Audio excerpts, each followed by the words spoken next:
जय माँ गायत्री। आप देख रहे हैं law in the spiritual secret.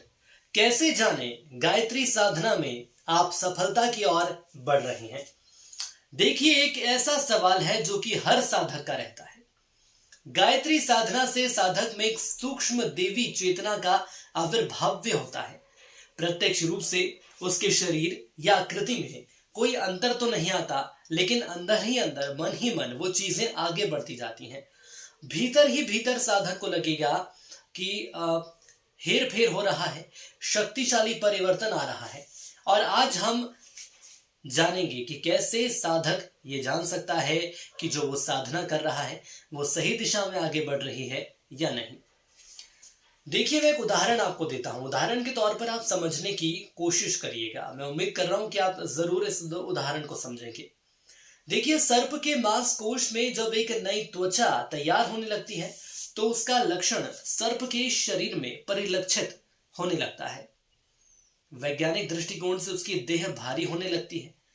वो तेजी से नहीं दौड़ता है। स्फूर्ति और उत्साह से वो धीरे धीरे वंचित हो जाता है, एक स्थान पर पड़ा रहता है। लेकिन जब वह चमड़ी पक जाती है, जब वो त्वचा पक जाती है, तो सर्प बाहरी त्वचा को बदल देता है और इसे केंचुली बदलना कहते हैं। जो लोग इस विषय में जानते होंगे वो बहुत अच्छे से समझ रहे हैं कि मैं क्या कहना चाह रहा हूं। केंचुली छोड़ने के बाद सर्प में एक नया उत्साह आता है। उसकी चेष्टाएं बदल जाती हैं, उसका विश्वास बदल जाता है।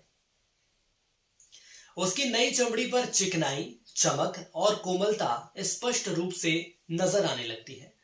और ऐसा हेर फेर जो कि एक सर्प में हो रहा है, ठीक ऐसा ही हेर फेर एक साधक में होता है साधना के दौरान। जब उसकी साधना शुरुआती दौर में चलती रहती है तो उसे कुछ उदासी लगती है, भारीपन लगता है, अनुत्साह देखने को मिलता है, शिथिलता हो जाती है, ऐसे लक्षण प्रतीत होते हैं। और जब एक बार साधना पूरी हो जाती है उसके बाद दूसरे लक्षण उसको नजर आने लगते हैं और वो अपने आप में एक हल्कापन महसूस करता है, उत्साह महसूस करता है, चैतन्यता का अनुभव महसूस करता है। उससे इतना अच्छा लगता है, उसका विश्वास इतना बढ़ जाता है, उसको लगता है कि वो सब कुछ कर सकता है। आइए कुछ ऐसे एक लक्षण हम लेकर आए आपके लिए जिनसे साधकों को पता चलेगा कि साधना में उसे सफलता मिल रही है नहीं। पहला लक्षण होता है शरीर में हल्कापन आना, मन में उत्साह होना। जब भी कोई आप ऐसा खास काम करेंगे आपके शरीर में हल्कापन महसूस होगा और मन में उत्साह का संचार होगा कि मैं नई दिशा की ओर आगे बढ़ रहा हूं। शरीर में एक विशेष प्रकार की सुगंध आने लगती है। सुगंध से आप ये समझ लीजिए कि आपको इत्र की सुगंध आएगी, आपको गुलाब की सुगंध आएगी, आपको गेंदे की ये सुगंध आएगी।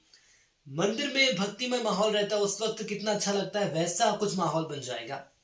त्वचा पर चिकनाई और कोमलता बढ़ जाएगी। जो आपकी त्वचा है, पहले तो आपका रंग थोड़ा गिरेगा, लेकिन उसके बाद रंग उठेगा, तेज चेहरे पर आएगा, कांति चेहरे पर आएगी। तामसिक आहार हो गए या तामसिक विहार हो गए, इन सभी चीजों से आपकी दूरी हो जाएगी या घृणा बढ़ जाएगी, ऐसा आप मान सकते हैं। इसके अलावा जब आप तामसिक चीजें छोड़ेंगे तो आपका जो दिमाग है वो सात्विक दिशा में आगे बढ़ेगा। आपको लगेगा कि जो मैं काम कर रहा हूं अब जाकर मैं सही काम कर रहा हूं, अब तक आखिर में कहां था।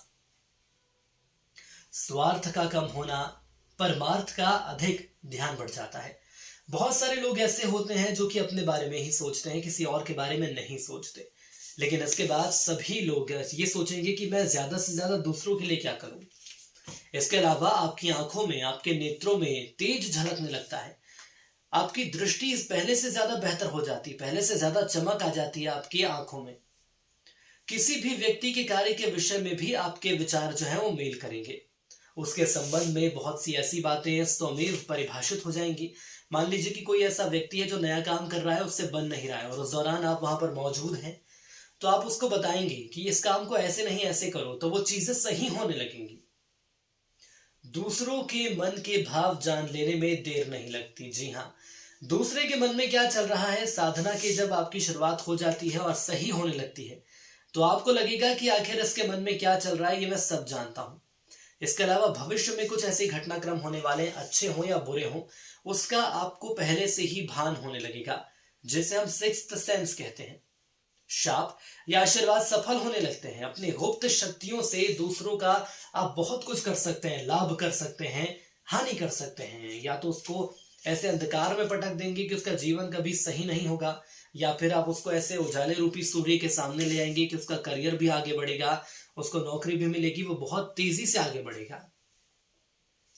देखिए, तंत्र शास्त्रों में भी साधना को गुप्त रखने को कहा जाता है। आत्मा जब परमात्मा से लिपटती है, आलिंगन करती है, तो उसे एक ऐसे आनंद की अनुभूति होती है कि उसे शब्दों में बयां करना बहुत मुश्किल हो जाता है। इसे भक्ति की तन्मयता कहा जा सकता है। देखिए, जब हम साधना करते हैं तो हमारा शरीर कहीं रहता है, लेकिन हमारे विचार, हमारी आत्मा, ये सब प्रभु के चरणों में चली जाती है। आप साधना किसी की भी कर रहे हो, माँ गायत्री की साधना कर रहे हो, भोलेनाथ की साधना कर रहे हो, श्री गणेश की, विष्णु, ब्रह्मा, किसी की भी आप साधना कर रहे हो, तो आपको यही लगेगा कि साधना तो मैं कर रहा हूं, मेरा शरीर यहाँ पर है। लेकिन उस दौरान जब साधना की प्रक्रिया शुरू हो जाती है और हम एक उस स्तर पर आ जाते हैं जिसके बाद हमें ये लगता है कि हम अब आगे बढ़ रहे हैं, तो जो हमारी आत्मा रहती है वो प्रभु के चरणों में चली जाती है। और जैसे जैसे हमारी साधना आगे बढ़ती जाती है, जो हमारा तपोबल बढ़ता जाता है, जब करने की शक्ति हमारी बढ़ती जाती है, उसी रफ्तार से हम आगे बढ़ते जाते हैं। और अब हम आगे बढ़ते जाते हैं तो हमें उन चीजों को छोड़ देते हैं जो कि हम पहले थे। हम पहले कैसे थे? हम बाहरी लोगों के साथ वक्त बिताते थे, या बाहरी लोगों के साथ हम घूमते थे, अपने दूसरे काम करते थे। लेकिन अब वो सारे काम बेईमानी लगने लगेंगे। अब आपको यही अच्छा लगेगा कि मैं कैसे और साधना करूं। आपको एक वक्त ऐसा आ जाएगा कि आपको लगेगा कि मैं साधना तो करना चाहता हूं, लेकिन मैं ज्यादा वक्त कैसे दे दूं।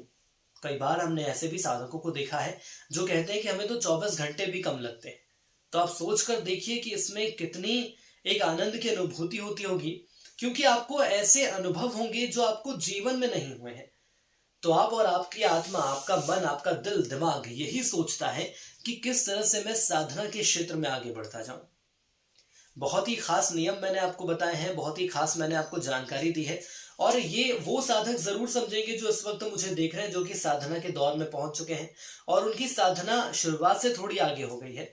तो शुरुआती दौर में ऐसे लक्षण आपको पता चलने लगेंगे। आप भले ही इत्र लगाए नहीं लगाए, लेकिन आपको इत्र की खुशबू आएगी। आपके कानों में ऐसा स्वर आएगा कि जैसे कि मैं मंदिर में हूँ। यदि कोई घटनाक्रम घटने वाला होगा, वो भले ही अच्छा हो या बुरा हो, तो आपको पहले से उसका आभास हो जाएगा कि मैं ये काम कर रहा हूँ तो कुछ ऐसा होने वाला है, या मैं वहां जाने वाला हूँ तो कुछ ऐसा होने वाला है, या मैं दफ्तर में जा रहा हूँ, मैं नौकरी के लिए जा रहा हूँ तो मुझे नौकरी मिल जाएगी। ये सारी चीजें होने लगेंगी।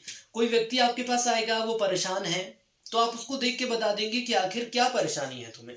परेशानी तो बताएंगे, साथ ही साथ आप उसका हल भी बता देंगे। तो ये बहुत सारी ऐसी चीजें हैं जो कि लगातार होती रहती हैं, लेकिन इसके लिए आपको अपनी सच्ची श्रद्धा के साथ आपको तपोबल को जगाए रखना है, और तपोबल जब आपका जगा रहेगा तभी आप साधना के क्षेत्र में आगे बढ़ पाएंगे। तो यदि आपको हमारी जानकारी पसंद आई तो जरूर हमारे चैनल को लाइक करें, शेयर करें। आज के लिए इतना ही। जय मां गायत्री।